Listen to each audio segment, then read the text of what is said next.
꼼트 12쪽 펴세요. 12쪽. 누구 말했죠? 자, 오늘 시 하나 해봅시다. 여기서는 너무 유명한 시가 하나 나오죠. 김소월의 진달래꽃입니다. 그래서 김소월은 어느 시대 사람이에요? 네? 몰라요? 여자 사람? 남자예요? 남자라고요? 네. 진짜? 남자예요. 어느 시대 때? 그래서 남자 여자예요? 남자래잖아. 좀 진짜요? 열어. 남자라니까요? 진짜 남자예요? 남자예요. 제 이름이 어떻게 남자 이름이 직접? 저기 남자예요? 사우트의 꿈의 인정. 좀 소을 하면 여자. 사우트의 꿈의 인정. 아, 그건 아니야. 그건 아닌데. 아니, 왜 대답을 안 해? 어느 시대 때 사람이냐니까? 현대 사람. 지금 사람. 일제강점기. 일제강점기 때 사람. 현대시예요. 일제강점기가 현대. 네. 현대라고요 그게? 네. 과거 아니에요? 과거가 아니고. 과거시. 과거시요? 아니 과거, 우리 고전문학이랑 현대문학을 나누는 기준 언제라 했어? 그 가보기요. 가보게요. 몇 년도인데? 1800. 1800. 54년. 더 써. 44년. 더 쓰라니까 왜 뒤로 가냐? 1800. 58년. 9, 그렇지. 97년. 나 모르는데. 1894년. 1894년에 그때 우리 그 신문제 그런 것도 다 없어져요. 그래서 그때 이제 많이 개혁이 많이 돼서 그때 기준을 그래서 19세기 기준을 그 전을 고전 문학 그리고 이제 현대 문학으로 이제 나뉘어진다라고 생각하시면 되고요. 김소월 씨는 일제강점기 때 사람이지만 보통 이제 윤동주 우리 경향이 다 있잖아요. 윤동주는 약간 반성하고 성찰하고 그런 거 이제 많이 썼고 뭐 이제 막 의지적으로 뭐 이육사처럼 막 의지적인 뭐 시를 쓴 사람도 있지만 김소월은 막 이제 시대적인 것보다는 이렇게 약간 좀 정서적인 걸 좀 많이 썼다라고 생각을 하시면 될 것 같아요. 자, 집중. 이름부터 가볼게요. 다 집중. 자, 나보기가 역겨워. 여기서 나 시적 화자가 직접적으로 드러나 있죠. 나 보기가 역겨워. 나의 얼굴을 보기가 싫어서 가신다고 한다면 하면서 여기서는 이별의 상황을 뭐 한 거예요? 간다고 한다면 가정한 거예요. 아니 말없이 고이 보내 드리우리다. 내가 싫어서 간다고 너 간다고 한다면 나 말없이 너 그냥 보내줄게 라고 얘기를 하는 거예요. 그래서 선생님이 지금 이렇게 끊었잖아, 그치? 그래서 여기서는 전반적으로 삼음보가 드러나 있고요. 글자는 나보기가 역겨워 7글자, 가실 때는 5글자, 그리고 7글자, 5글자예요. 그래서 7, 5조고요. 우리가 글자 수가 반복돼서 느껴지는 운율을 뭐라고 하죠? 음수율. 그렇지. 그래서 음수율 나와서 여기서는 삼음보와 7호조가 쓰이면 보통 우리 전통적인 민요 느낌을 준다라고 보시면 돼요. 그래서 여기서는 삼음보와 7호조를 통해서는 민요적 율격을 할 수 있다라고 보시면 돼요. 이어서 이 한번 가볼게. 영변의 약산. 여기서는 실제 지명 이름이에요. 그래서 실제 지명 이름은 약간 그 지역의 토속적인 느낌을 준다라고 보시면 되고요. 제목인 진달래꽃 나오네, 그치? 진달래꽃을 우리 아름 뭐야? 가득 이런 새는 다니잖아, 그치? 아름따다 가실 길에 뿌려줄 거래. 그래서 님 간다고 한다면 나 진달래꽃 가득 따가지고 뿌려줄게요. 가는 길 이렇게 얘기를 한 거야. 우리가 꽃을 뿌려준다라는 건 우리 결혼식 때 후 꽃 뿌리잖아, 그치? 축복의 의미예요. 그래서 너 가는 거 축복해줄게 라고 얘기를 하는 거고, 이거는 이제 불교적으로 불교 이제 조금 단어로 자 부처님 가시는 길 꽃 뿌리면서 덕을 기르겠다라고 해서 자 관련된 사자성어 산화공덕 기억해 두시면 돼요. 그래서 꽃 뿌리면서 부처님 가시는 게 덕을 기른다 이런 뜻이라고 생각하시면 돼요. 가시는 걸음 놓인 그 꽃을 사뿐히 지려밟고 가시옵소서. 그거 내가 꾸려진 꽃 밟고 가 라고 얘기를 하는 건데, 여기서는 사뿐히는 약간 가볍게잖아, 그치? 지려밟고는 뭐야? 막 뭉개는 거잖아, 그쵸? 이거는 겉으로는 말이 안 되죠, 그쵸? 역설. 그러면은 그렇지, 역설법으로 볼 수 있고. 자, 그러면 이 사면까지 갔을 때 진달래꽃의 의미를 알 수 있어요. 크게 두 가지를 볼게요. 자, 막 가득 따서 뿌려주면서 축복해 줄 거라 했잖아요, 그치? 이거는 임에 대한 사랑으로 해석할 수 있어요. 자, 그러면 사랑이라고 만약 해석을 하면, 사랑은 눈에 보여요, 안 보여요?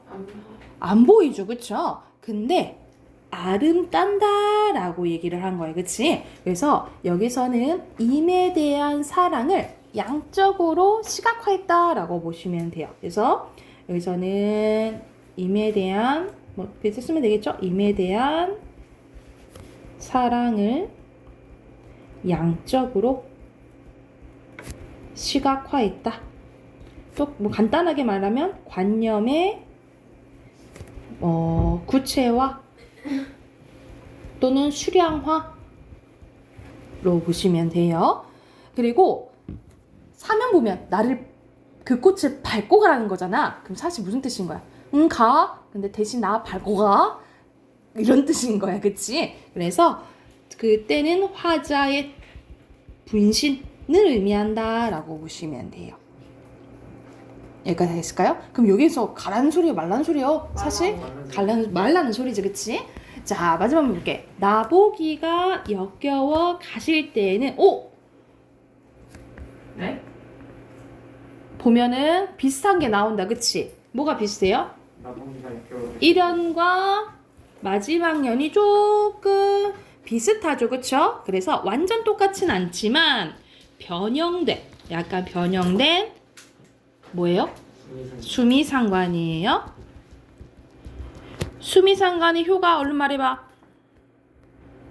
요운 땡. 뭐예요? 기억에 남는다. 뭐예요? 세 개나 있는 그 세 개 아니에요? 반복됐잖아. 운율 운율 형성. 또 강조. 주제나 의미 강조. 또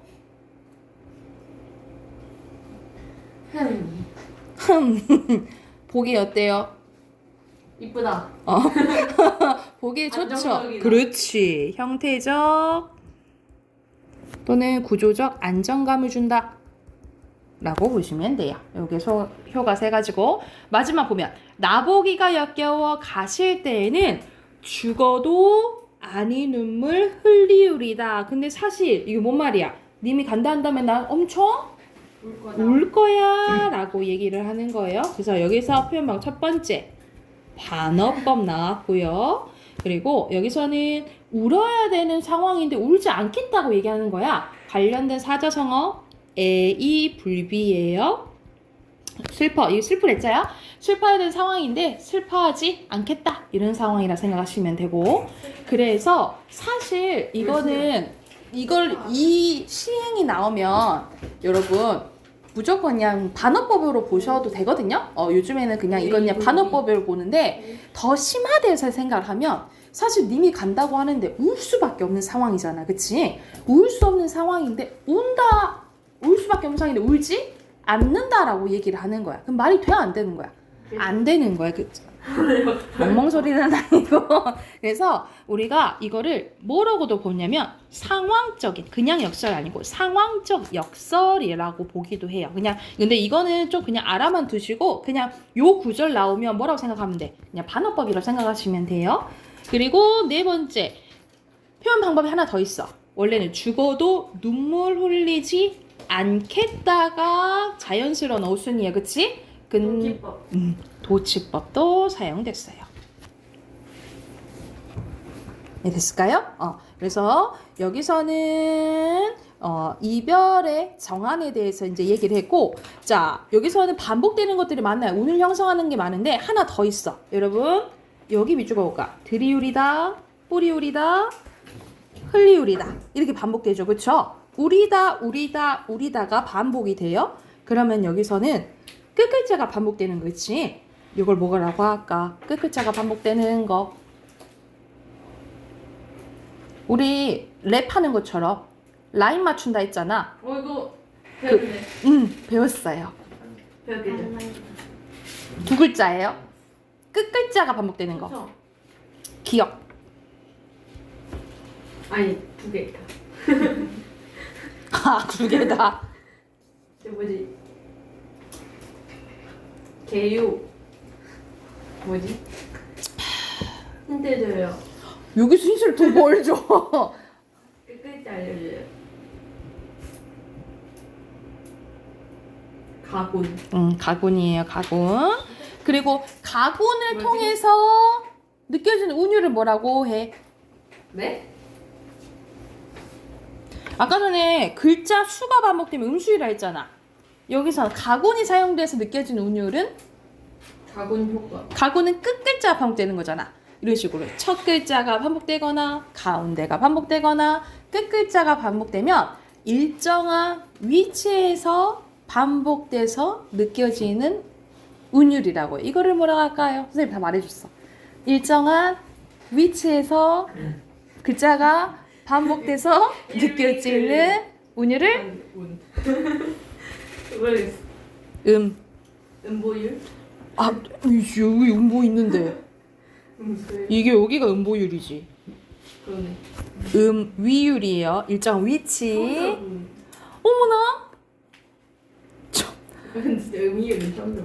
음이율이에요. 그래서 여기서는 음보, 음수, 음이율이 다 드러난다라고 생각하시면 될 것 같아요. 그래서 옆에 정리된 거 봐보자. 자유시 서정시고요. 주제는 이별의 정황과 승화. 여기서는 7호조 3음보 선생님이 말했지. 민요중 여기가 갖고 오고요. 한의 정서가 드러나고요. 반어적 표현으로 A 불비의 태도가 드러나 있다라고 보시면 돼요.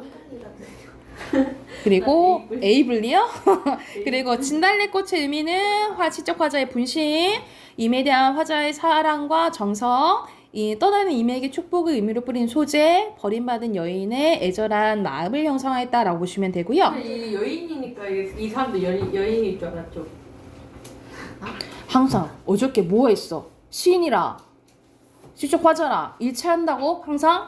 아니죠. 그죠? 그리고 7호조 3음보 여기 나있죠? 가군, 수미상관 이게 다 운율을 형성해준다라고 보시면 됩니다. 오케이. 옆에 6문제 있네요. 바로 풀어보세요.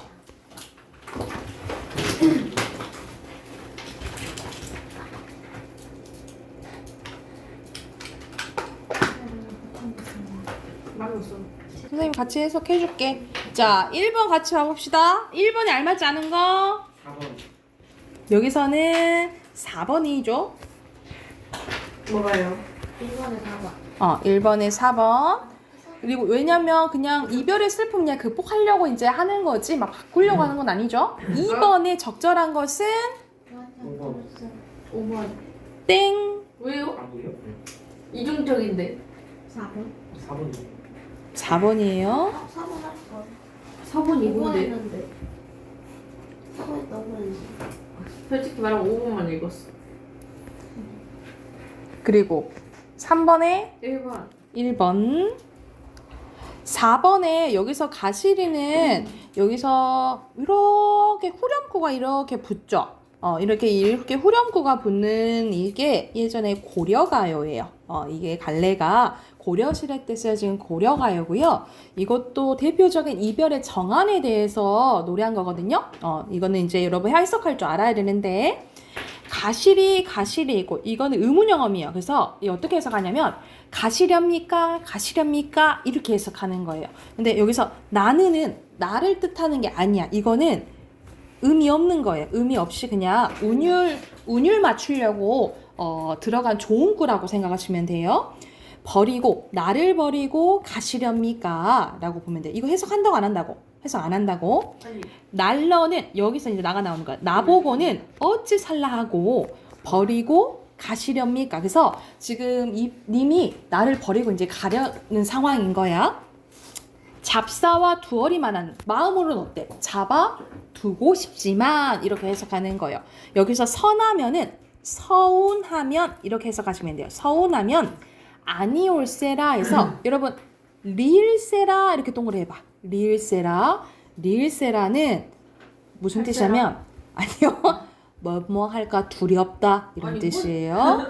그래서 어떻게 해석하냐면 잡아두고 싶지만 님이 서운해서 아니올까 두렵습니다. 그래서 잡는다 못 잡는다. 못 잡는다라고 얘기를 하는 거야. 그래서 셔로님 이거는 여러분 두 가지로 해석을 해요. 여기서 셔로님은 두 가지로 해석하는데 이게 서러워하는 주체가 나면 서럽게 하는 님, 나를 서럽게 하는 님 이렇게 해석해요. 나를 서럽게 하는 님 이렇게도 해석하고 서러워하는 게 님이면 이별을 자기 간다 해놓고 이별을 서러워하는 님 이렇게 두 가지로 해석 가능해요. 그래서 보내옵나니 가시는 듯 도시어는 못게 돌아오세요 하면서 여기서도 여성적인 어조예요. 그러니까는 님이 떠나간다고 하니까 영영 못 갈까봐 우선은 보내주지 마. 다시 돌아오라는 여성적이고 수동적인 어조가 드러나는 시라고 보시면 됩니다. 그래서 여기서는 다 가시리 있고 나는 사문보 맞고요. 희생과 순종 따르는 모습 드러나고 이별의 정한 맞고요. 반어적이고 직설적이고 맞아요. 여기서는 직설적인 거 맞잖아. 그런데 이미 돌아오기를 바라는 거는 보기에 나와 있잖아요. 그쵸? 달리 아니지 그치? 5번이에요.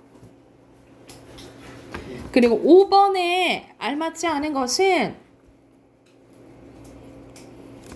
3번인데 자 반어적 표현을 썼다고 해서 전통적인 거를 계승한 건 아니야.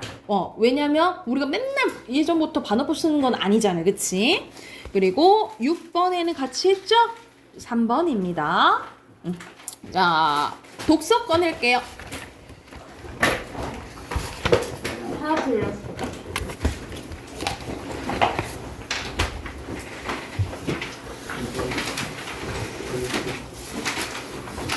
독서 18쪽 풀게요.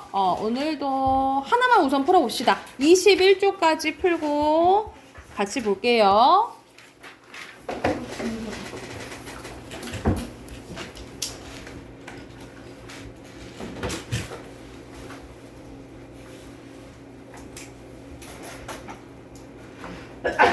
안 들려. 안 들려. 점점 더 가야겠냐. 같이 한번 봐봅시다. 봐도 될까요? 자, 여기서는 미래주의에 대해서 나오는데 자, 20세기 초 이탈리아 시인 마리네티의 미래주의 선언을 시작으로 화가 발라, 그리고 조각가 보치오니, 그리고 건축가 상텔리아, 그리고 음악가 루솔로 등에 참여한 전위예술 운동을 미래주의라고 하는데 당시 산업화에 뒤처진 이탈리아는 산업화에 대한 열망과 그리고 민족적 자존감을 고양시킬 수 있는 새로운 예술이 필요했다라는 거야. 그래서 이에 산업화의 특성인 속도와 운동에 주목하고 이를 예술적으로 표현하려는 미래주의가 등장하게 됐다 이 말이에요. 그래서 여기서는 미래주의가 등장하게 된 배경에 대해서 이제 나온 거죠. 그죠? 특히 미래주의 화가들은 질주하는 자동차, 사람들로 북적이는 기차역, 광란의 댄스홀, 그리고 노동자들이 일하는 공장 등 활기찬 움직임을 보여주는 모습을 주요 소재로 삼아서 산업사회의 역동적인 모습을 표현했는데요. 그들은 대상의 움직임의 추이를 화폭에 담아냄으로써 대상을 생동감 있게 형상화하려고 했대, 보여주려고 했대요. 그래서 이를 위해 미래주의 화가들은 시간의 흐름에 따른 대상의 움직임을 하나의 화면에 표현하는 뭐를 사용했대요? 분할주의 기법을 사용했대. 질주하고 있는 말의 다리가 4개가 아니라 20개다 라는 미래주의 선언의 내용은 분할주의 기법을 통해 대상의 역동성을 지향하고자 하는 미래주의 화가들의 생각을 잘 드러내는 거라고 보시면 되겠죠. 그래서 분할주의 기법은 19세기 사진작가 머레이의 연속사진 촬영 기법에서 영향을 받은 거예요. 그래서 이미지의 겹침, 역선, 그리고 상호 침투를 통해 대상의 연속적인 움직임을 효과적으로 표현했는데요. 먼저 이미지의 겹침은 화면에 하나의 대상을 여러 개 이미지로 중첩시켜서 표현하는 방법이고요. 마치 연속사진처럼 화관을 움직이는 대상의 잔상을 바탕으로 시간의 흐름에 따라 대상의 움직임을 겹쳐 나타냈고요. 다음으로 힘의 선에 나타난 역선은 대상의 움직임의 궤적을 여러 개의 선으로 표현한 거야. 그래서 미래주의 화가들은 사물이 각기 특징적인 움직임을 갖고 있다고 보고 이를 역선을 통해 표현함으로써 사물에 대한 화가의 느낌을 표현했고, 마지막으로 상호 침투는 대상과 대상이 겹쳐서 보이게 하는 방법인데요. 역선을 사용하여 대상의 모습을 나타내면 대상이 다른 대상과의 배경과 구분이 모호해지는 상호 침투가 발생해 대상의 사실적인 기보다는 왜곡된 형태로 표현하게 한대. 그래서 이러한 방식으로 미래주의 화가들은 움직이는 대상의 속도와 운동을 효과적으로 나타낼 수 있대요. 그러니까는 이 세 가지를 통해서 이제 보통 다 드러난다라고 생각하시면 되겠죠. 그래서 기존의 전통적인 서양 회화가 대상의 고정적인 모습에 주목하여 비례, 통일, 조화 등의 아름다움을 요소로 보았다면 미래주의 회화는 움직이는 대상의 속도와 운동이라는 미적 가치에 주목하여 새로운 미의식을 제시했다는 점 의의를 찾을 수 있다. 그래서 여기서는 미래주의 회화의 나온 거죠. 이러한 미래주의 회화는 이온 모빌과 같이 나무나 금속으로 만들어 입체적 조형물의 운동을 보여주는 키네틱 아트가 등장하는데 영감을 제공했다. 그래서 키네틱 아트에 영향을 줬다라고 보시면 되겠죠. 그죠? 그러면 1번에 내용 예치 문제 나오네. 안 나온 거 뭐예요? 4번. 미래주의는 그냥 미래주의 하나잖아. 어떻게 변화됐는지는 안 나와 있지. 그치? 그리고 기억은 4번. 기억이 뭐야? 기억이 영감. 어떤 영감을 제시한 거야? 키네틱 아트가 등장하는데 영감. 앞에 내용 보면 입체적인 것을 보여주는 거야. 그치? 그러면 관련된 거는 4번. 2번이겠죠. 그리고 3번에 적절하지 않는 것은 3번. 에잉? 2번. 모호하게 보인다 했잖아. 그치? 분명하지 않다 했잖아. 2번. 2번이죠. 사실적인 게 아니라 왜곡되게 보여준다 했죠. 그쵸? 뒤로 넘겨서 빈칸 채울게요. 미래주의 1번에 산업화, 2번에 속도, 3번에 분할주의, 4번에 이미지, 5번에 상호 침투, 그리고 6번에 아름다움, 7번에 미식, 그리고 키네틱 아트입니다. 자, 전통적인 거와 미래주의는 상반되죠? 대조고요. 여기에 뭐를 줬다? 영향으로 쓰시면 되겠어요. 영향을 줬다. 영감 돼요. 영향으로 고치세요. 영감. 영향으로 고치세요. 1번 미래주의는 맞나요? 맞아요. 2번은요? 네? 틀리다고? 안 들려요. 뭐 때문에 틀려요? 만. 세편에. 인물만 아니죠. 아니, 이거? X. 3번에 X. 왜? 반대. X니까. 그렇지. 영향을 받은 거죠. X. 그리고 미래주. 미래주의 회화입니다. 가자. 됐을까요?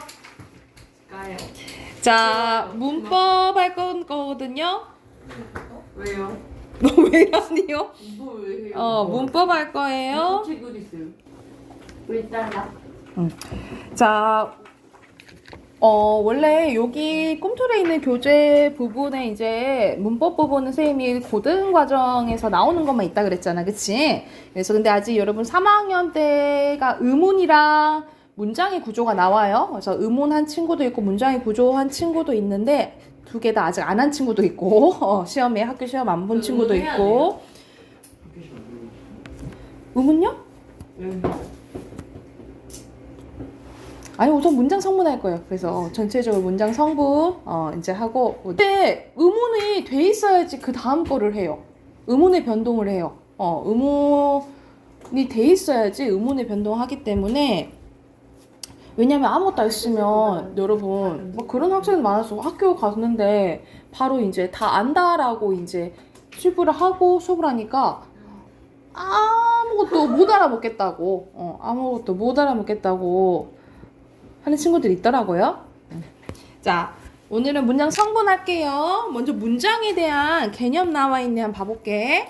자, 문장은 생각이나 감정을 완결된 내용으로 나타내는 최소의 형식이라고 보시면 됩니다. 그래서 얘는 완전히 끝나야 돼. 그래서 의미상으로 완결된 내용을 갖추고 형식상으로도 문장이 완전히 끝났음을 나타내는 표지가 있어야 돼요. 마침표라든지 물음표라든지 느낌표라든지 완전히 표시 끝나야 된다라고 아니에요? 보시면 되고요. 표지예요. 표시는 이렇게 나타내는 거고. 자, 어절, 구절이 있는데 자, 왼쪽에 설명이 되어 있어요. 여러분 단어랑 단어랑 합쳐져서 문장을 구성하고 있는 각각의 단위, 고로 우리 띄어쓰기의 단위와 같은 게 뭐? 어절이라고 보시면 되고요. 이 어절보다 더 큰 게 구라고 보시면 돼요. 그래서 구는 둘 이상의 어절이 모여서 하나의 단어와 동등한 기능을 하는 단위인데 사실 국어에서는 구를 잘 쓰진 않아요. 근데 우리 영어에서는 뭐 명사고 동사고 많이 쓰잖아, 그치? 근데 국어에서는 구라는 단어는 좀 잘 안 쓴다라고 생각하시면 되고 요거보다 더 큰 게 절이라고 보시면 돼요. 절은 주어랑 서술어는 갖고 있지만 완전히 끝나지 않는 걸 얘기를 하는 거야. 그래서 말 그대로 구보다는 크고 문장보다 작은 게 뭐? 절 이렇게 생각하시면 돼요. 그래서 우리가 문장 단위는 가장 작은 게 우리가 아까 말했던 의문 있죠? 자음과목. 의문보다 큰 게 뜻을 가지고 있는 형태소. 형태소보다 큰 게 단어. 요거보다 더 큰 게 문장? 어절. 갑자기 왜 문장이야? 어절, 그 다음에 구, 그 다음에 절, 그 다음에 문장. 거의 요순이라고 생각하시면 돼요. 문장이 제일 마지막에 있어. 문장이 제일 그 마지막에 있지. 주어 서술을 갖고 있고 끝나니까 문장이 마지막에 생각하시면 돼요. 이해됐습니까? 요순을 점점 커진다라고 생각을 하면 돼. 자, 그럼 오늘 문장 성분 할 건데 문장 성분은 선생님 단어랑 단어 이거 우리 품사랑 구별하라 했죠? 품사 몇 개야? 품사 8개. 9개. 아 죄송합니다. 9개. 그래 죄송해야 돼. 영어를 하다. 9개. 그리고 문장 성분은 7개예요. 그래서 여러분 구품사 7성분으로 외우세요. 뭐라고? 구품사 7성분. 여러분 품사는 사로 끝나고요. 문장 성분은 어로 끝나요. 품사는 뭐로 끝난다고? 사로 끝나고 문장 성분은 어로 끝난다라고 생각하시면 돼요. 여러분 품사는 다시 얘기하면 다 우리가 사용하는 말들이 다 단어잖아요. 단어가 엄청 많은데 이걸 일정한 기준에 나눠 놓은 게 품사야. 근데 문장 성분은 문장이 있어. 이 문장 안에서 하는 역할에 따라서 나누는 거라 생각하시면 돼요. 그래서 품사랑 문장 성분 구별하셔야 돼요. 자, 먼저 문장 성분은 이미 되어 있죠.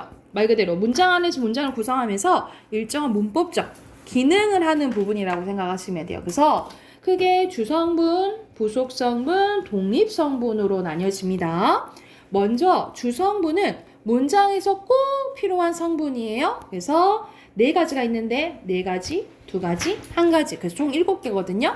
그래서 주성분에 주어, 서술어, 목적어, 보어가 있는 거고요.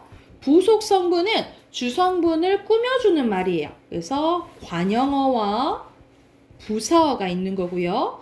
독립 성분은 말 그대로 혼자 쓰이는 거야. 독립어 이렇게 있습니다. 그래서 총 7개라고 보시면 돼요.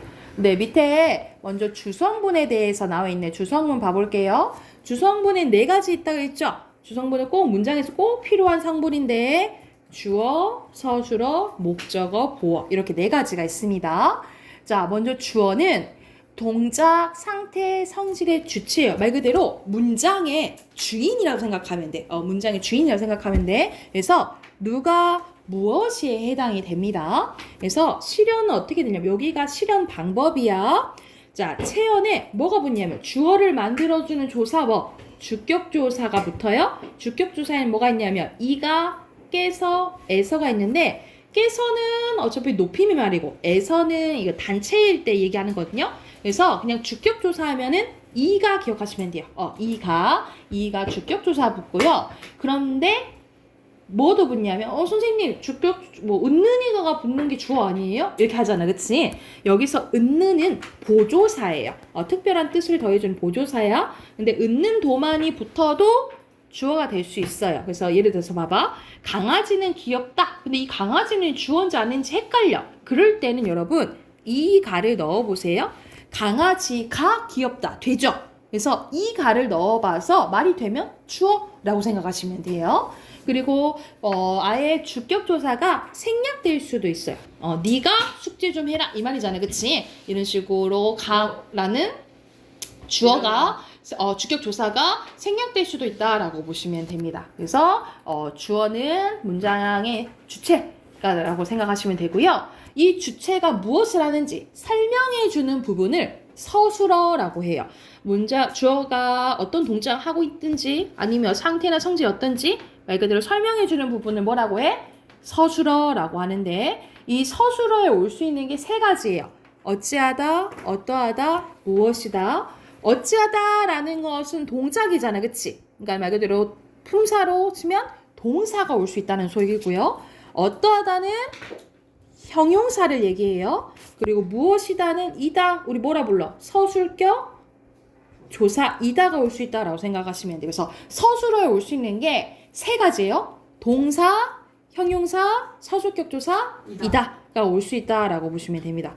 여러분은 우리 국어를 배우지만 국어의 문법을 나중에 배우고 영어 문법을 먼저 배워버려서 영어랑 많이 이제 헷갈려하는 부분이 많거든요. 특히 형용사 부분을 많이 헷갈려 해요. 예를 들어서 문장의 기본 구조가 달라. 영어 같은 경우에는 주어, 동사, 목적어예요. 그쵸? 그래서 동사만 이렇게 오는 거야. 근데 우리말은 주어, 목적어, 서술어예요.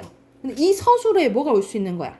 동사도 올 수 있고 형용사도 올 수 있고 서술격 조사, 이다도 올 수 있는 거예요. 이해됐나요? 그래서 문장의 기본 구조 자체가 다르다라고 생각하시면 돼요. 이해됐나요? 그래서 밑에도 나와 있죠. 실현 방법, 동사, 형용사 올 수 있고 서술격 조사, 이다 올 수 있고 서술격 조사가 아예 이제 생략될 수도 있고요. 서술절이 올 수도 있습니다. 대표적으로 이제 나중에 배울 건데 인선이는 주어잖아요.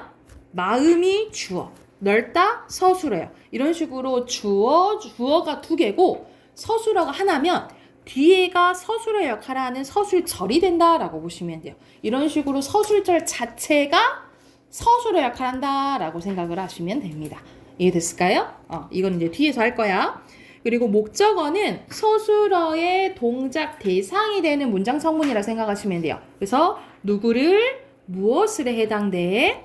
자, 여기서 말 그대로 목적어를 만들어주는 조사를 목적격 조사라고 하는데 목적격 조사에는 뭐밖에 없냐면 을을밖에 없어요. 을을이 붙으면 목적어예요. 근데 이것도 마찬가지야. 보조사가 붙을 수 있는데 자, 헷갈릴 때는 뭐 넣으면 되겠니? 을을 넣어보면 되겠죠. 우리 차를 마실까? 되잖아요. 그쵸?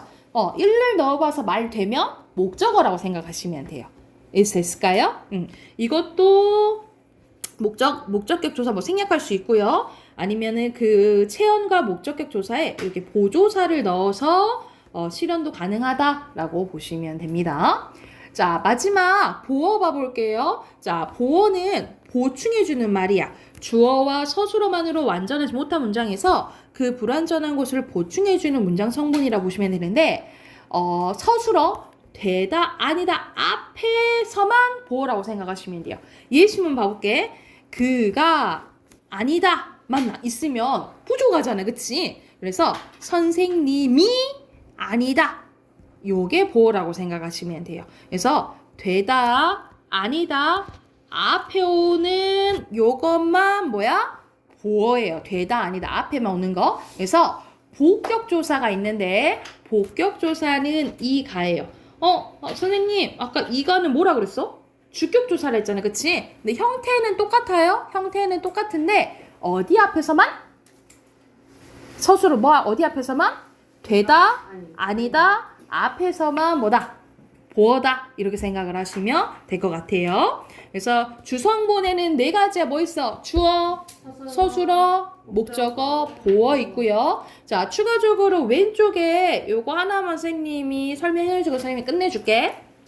자, 서술어에 자릿수가 나와 있는데 이 자릿수는 여러분 항상 국어를 말하는 영어를 말하게 돼서 좀 그러긴 한데 여러분 영어에도 오형식 있잖아. 오형식과 조금 관련된 거로 생각하시면 되는데 서술어의 자릿수는 필요로 하는 성분 개수라고 생각하시면 돼요. 자, 총 한 자리 서술어는 예를 들어서 여러분 달리다를 생각해봐. 그럼 달리다면 지우가 달린다 이렇게 되죠. 그러면 뭐만 필요해? 주어만 필요한 거야. 그래서 한 가지 성분만 필요하면 한 자리 서술어야.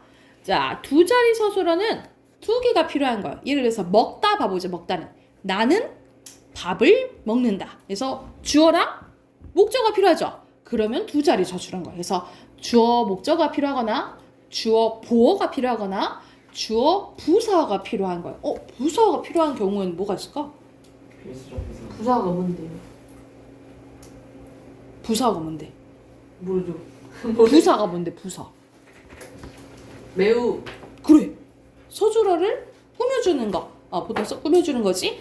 근데 보통 어떤 이제 필수적 부사일 때. 그래서 나는 강아지와 닮았다. 할 때 닮다. 왜냐 나는 닮았다. 막 하면 부족하잖아. 그치? 강아지와 이게 여기가 이제 부사가 되는 거예요. 그래서 이럴 때 두 자리 서술어라고 생각하시면 되고 세 자리 서술어의 대표적인 예시는 주다입니다. 주다를 넣어봐서 문장 만들어봐 여러분. 채윤이가 하윤이에게 사과를 주었다. 이런 식으로 주어, 부사어, 목적어가 필요로 하는 성분을 몇 자리 서술어를 한다고? 세 자리 서술어를 한다라고 생각하시면 됩니다. 된가? 네? 아니 이해됐을까요? 그러면 선생님이 숙제 79쪽만 숙제가 있어. 내줄게요. 79쪽 요것만 내준다 하는 그 너무하지. 그쵸? 요것만 푸속 떼우시고 단어 2강 외우시고 틀린 단어 절대 안 한다. 써보세요. 아셨죠? 틀린 단어 바로 검사할게.